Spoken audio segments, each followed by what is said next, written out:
sounds that you can feel in your ears if you're wearing at least semi-good headphones. If you're wearing in-ear ones, I think it works even better, but I've heard from people in the comments that it works with over-ear headphones as well. So, yeah, you should be able to feel my voice in your ears, and this is super tingly, so I hope you'll be able to relax to this video and fall asleep. Now, what I do here normally is I ramble about things, whatever pops into my head, and I try to make some very subtle background sounds along with it. And then towards the end of the video, I read a fun fact list to you where we all learn a little bit. We learn something new, and it gives me more stuff to whisper about. Right? Before I do all that, I always do a little bit of self-promo, which I don't think many people mind because it's whispering. That's what this video is all about, so it's okay. So, if you enjoyed this video, feel free to like, comment, and subscribe. If you can't get enough of my content, consider becoming an extra special supporter of the channel by becoming a patron or a member. Links are in the description. And for only $3, you get an insane amount of exclusive content. No catch. You can cancel anytime if it's not your cup of tea. But for only $3, you get exclusive videos, audios, MP3 files, early access to a long custom video playlist, exclusive bloopers, and more.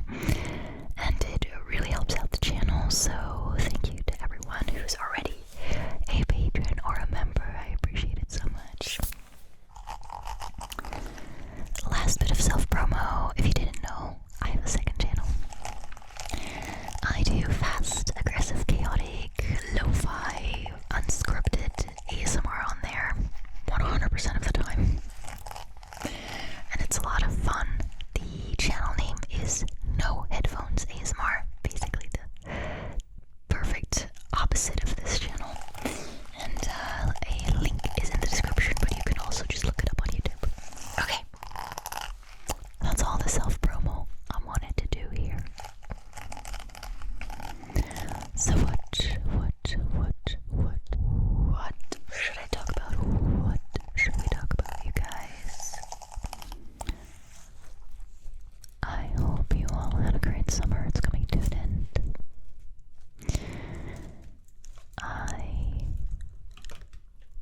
Sorry, I'm distracted. I'm playing with this thing here on my little desk.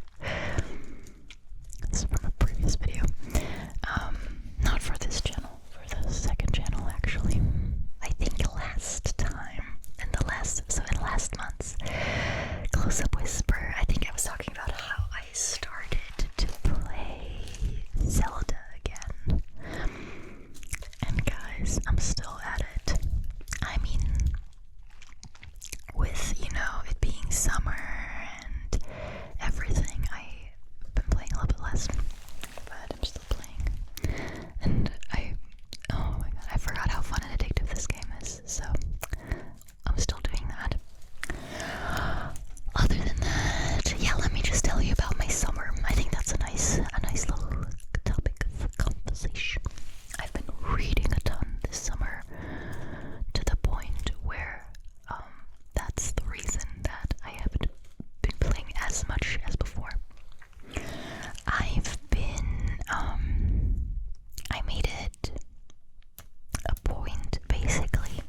was our time, right? So I made it a point to drastically reduce my screen time. And I started to I love reading, so this really wasn't a stretch, and it also didn't take much to do and to keep up. It was easy to set my phone aside and not pick it up in hours, really. And the first book that I read was Pride and Prejudice. I had started reading Pride and Prejudice years ago, and I don't remember if I ever finished it. I don't think I finished it. I'm sorry, I'm forgetting to make some sounds. I don't think I finished it. I don't even remember how far I got the first time. But this time, I read through the entire book within less than a week. And if I didn't have kids who require my attention every now and then, I probably would have read through it even faster. But I don't even know why I didn't get through the first time, because it's a great book. It really had me captivated, and I was invested in that love story. I'm not gonna lie. And it was kind of a fun coincidence that happened to be the first book that I grabbed and chose to read as a way to keep myself off of screens, because that book is such a great example of people passing their time without screens. Because back in the times where Pride and Prejudice plays, there were no screens, first of all, and that's why, second of all, they were masters of occupying themselves, and they did lots of reading. They wrote, and I was like, I think I want to start writing, let's just write something. And they sit down as a family with, even when people come over, they sit down and they play games. And I mean, we do that sometimes as a family, but I wish we'd do it more, really, and I want to do it more with my family. So they sit down and they play games. They entertain themselves by playing the piano or any other instrument. They sing, they go on walks, they garden, and I already do many of these things, but I'm like, wow, this sounds like such a great life. Then again, at one point, one of the protagonists had a cold, and people were worried that she was going to die from it. So, I mean, those times aren't all perfect, Let's not forget that. I wouldn't want to live in those times. But I admire and love how they were able to entertain themselves without any screens. And of course, this was like the upper middle, and upper class. I mean, the lower classes either didn't have access to many books, or they couldn't even read. They weren't able to paint because they didn't have the necessary materials to paint. Of course, they couldn't learn an instrument because instruments are expensive. So I realized that, it was, and Jane Austen wrote about this quite idyllic, perfect world anyway. So I know it wasn't all like this, but the world in that book and how people were able to just pass their time like that, that was really, really interesting and motivating. And I was like, this is exactly why I'm reading a book right now. And I'm like, there's so many things I think we forgot how many things there are to entertain ourselves with that don't include a screen. I mean, you just need to think about it and then do it. Sure, it's convenient, easy, and quick to just grab your phone or any other, like a tablet or whatever. And then there's also entertainment on there, almost seemingly endless entertainment, but at what cost, right? And how good of an entertainment is it really? And I came to the conclusion that I don't like it. I don't want to sit down and doom scroll for hours. And so far, we're doing great. And let me tell you something. I know some people struggle really, really, really especially lots of you guys struggle so much with sleep and getting a good night's sleep and getting enough hours of sleep. And in comparison to those of you, I probably always had a pretty good sleep because I always got my like 7 hours, but I never woke up feeling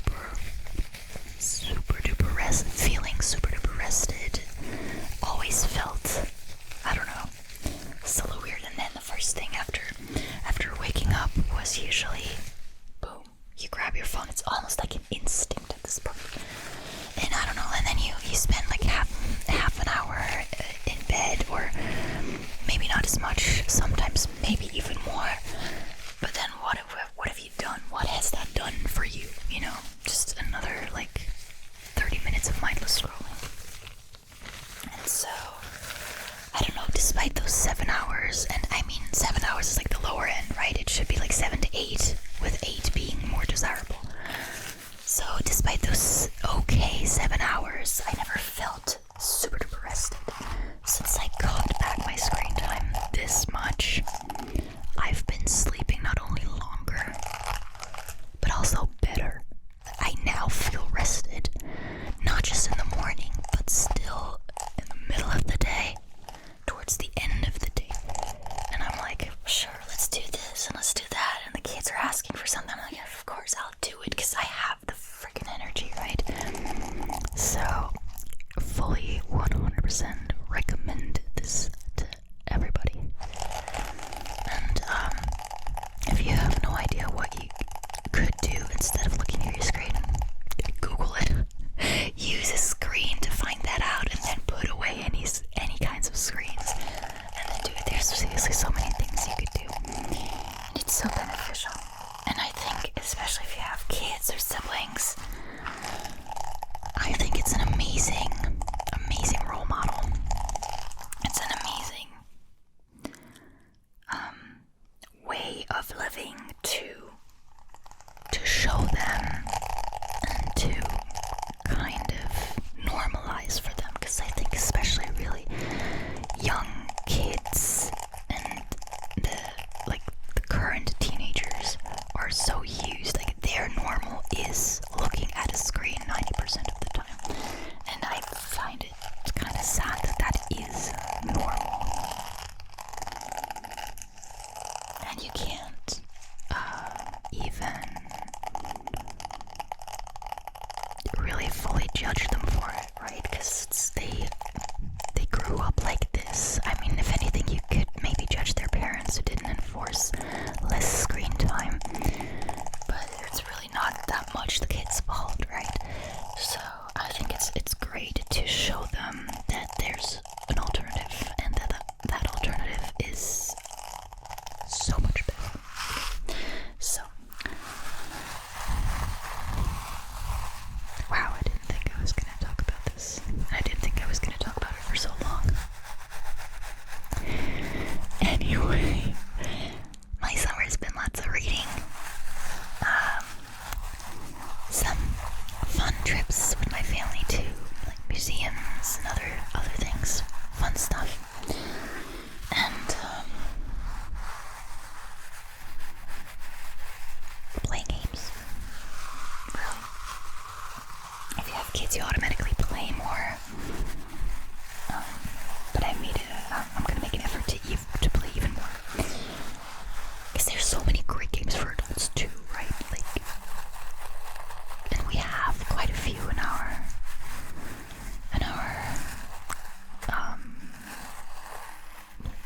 basically, I think they're all in our living room, so they're right where you would get them out and start to play. And we definitely need to do this more often. So what do we have here? Let me do a little bit of a show and tell. From a previous video, I have this soap bar. It's a soap bar. Not sponsored. What videos? Oh, I think it was it a second channel video? I think it was a second channel video. So it wasn't any of the videos that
figure out where we stopped last time.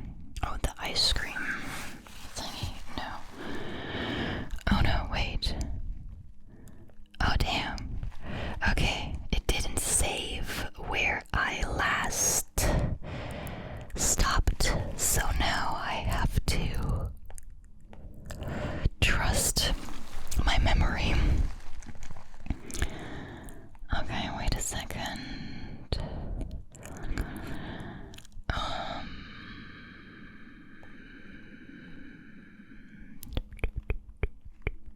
I don't think we've read any of that.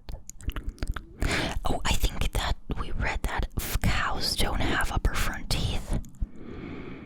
Is what we read last time. And the next one too, thanks to 3D printing, NASA can basically email tools to astronauts. And then we stopped, I think. Okay, so only a quarter of the Sahara. I don't know, Sahara. Desert is sandy. Only a quarter. I didn't know that. I thought the entire thing was sandy.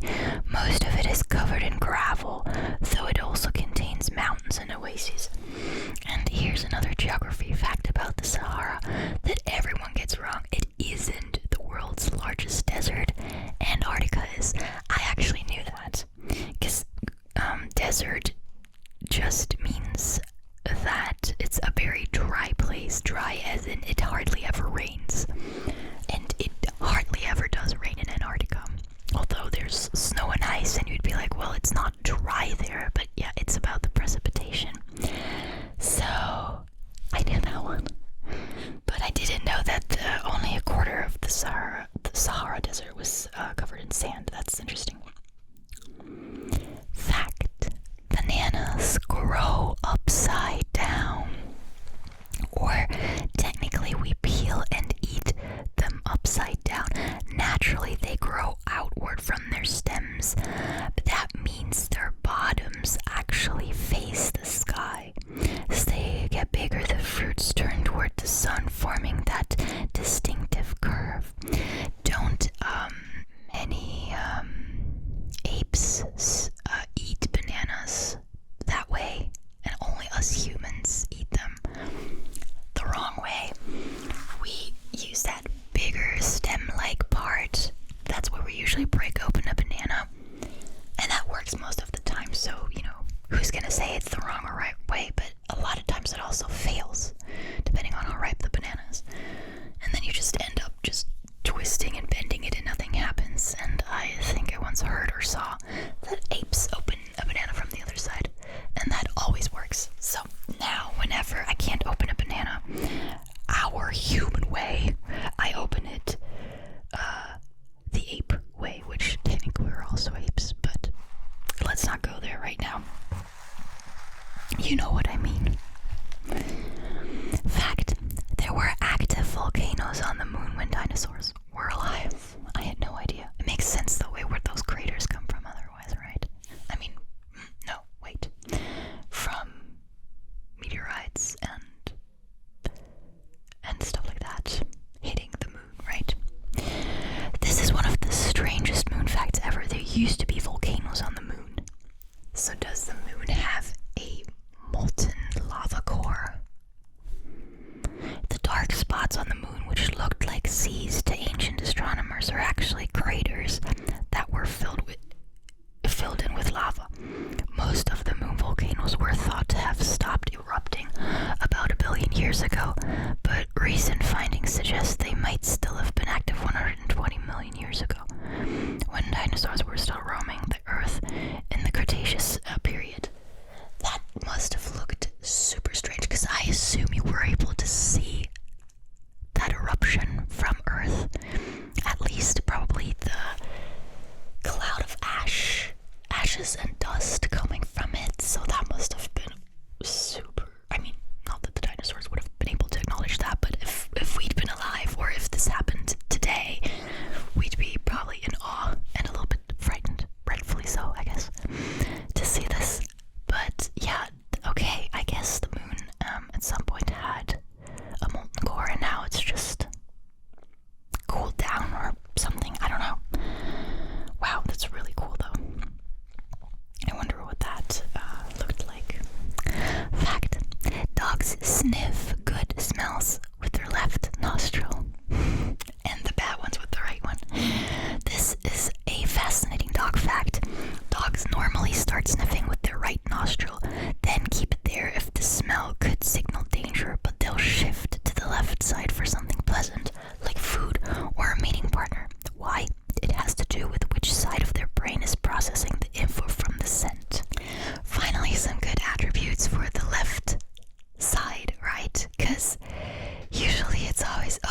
use your right hand, as in the correct hand, and the left hand a lot of times is the bad hand, the weak hand. It's the dirty hand in some cultures. So finally the left side is not demonized. Thank you, dogs. I say this as a lefty myself, that's why. Okay. Avocados were named after reproductive organs. You'll never look at avocados the same way again. Indigenous people of Mexico and Central America used the Nahuatl word aguacatl. Yeah, actually, aguacate is still the Spanish word for avocado. Aguacate. The fruits to mean both testicles and avocado. Oh, fun. I guess there is a resemblance. The fruits were originally marketed as alligator pears in the United States until the current name. That's so like the US. I'm sorry, but alligator pears. That sounds like a child inventing that name, because they have the shape of a pear and the skin of an alligator. Let's call them alligator pears. Pears. It's like, seriously. I'm glad you switched over to calling them avocados too. But yeah, in case you didn't know, in Mexico and other Spanish-speaking countries, they are called aguacate. Testicles. I had no idea. I wonder if my husband knows. He's Mexican.